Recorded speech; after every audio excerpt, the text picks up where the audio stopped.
जैसे ही हुसैन मोहम्मद इरशाद का निरंकुश शासन समाप्त हुआ, हसीना अवामी लीग AL की नेता और बांग्लादेश के संस्थापक पिता और पहले राष्ट्रपति बंगबंधु शेख मुजीबुर रहमान की बेटी खालिदा जिया से 1991 का चुनाव हार गईं, जिनके साथ उन्होंने इरशाद के खिलाफ सहयोग किया था।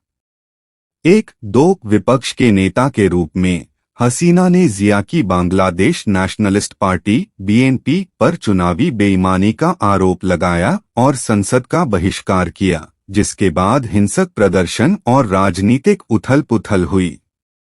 3 जिया ने कार्यवाहक सरकार से इस्तीफा दे दिया, जिसके बाद जून 1996 के चुनाव के बाद हसीना प्रधानमंत्री बनी।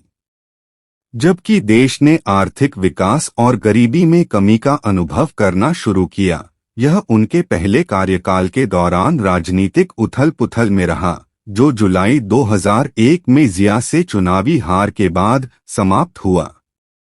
बांग्लादेशी प्रधानमंत्री के लिए यह एक स्वतंत्र देश बनने के बाद से पहला पूर्ण 5 साल का कार्यकाल था। 2006 से 2008 के राजनीतिक संकट के दौरान हसीना को जबरन वसूली के आरोप में हिरासत में लिया गया था। जेल से छूटने के बाद उन्होंने 2008 का चुनाव जीता।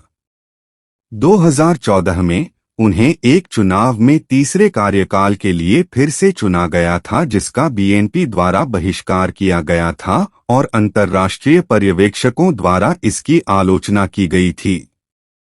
2017 में म्यांमार में नरसंहार से भागकर लगभग 1 लाख रोहिंग्या देश में प्रवेश करने के बाद हसीना को उन्हें शरण देने और सहायता देने के लिए श्रेय और प्रशंसा मिली।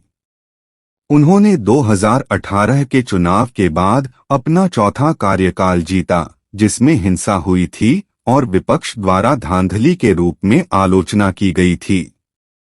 कुल मिलाकर 19 वर्षों से अधिक समय तक सेवा करने के बाद वह बांग्लादेश के इतिहास में सबसे लंबे समय तक सेवा करने वाली प्रधानमंत्री हैं। 17 जून 2023 तक वह इतिहास में दुनिया की सबसे लंबे समय तक सेवा करने वाली महिला सरकार प्रमुख हैं।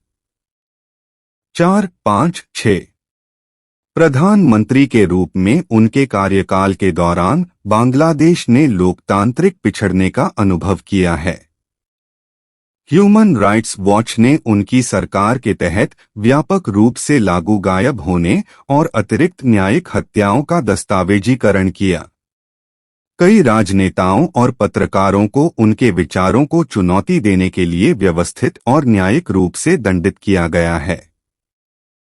7-8-2021 में रिपोर्टर्स विदाउट बॉर्डर ने 2014 से बांग्लादेश में प्रेस की स्वतंत्रता पर अंकुश लगाने के लिए हसीना की मीडिया नीति का नकारात्मक मूल्यांकन किया।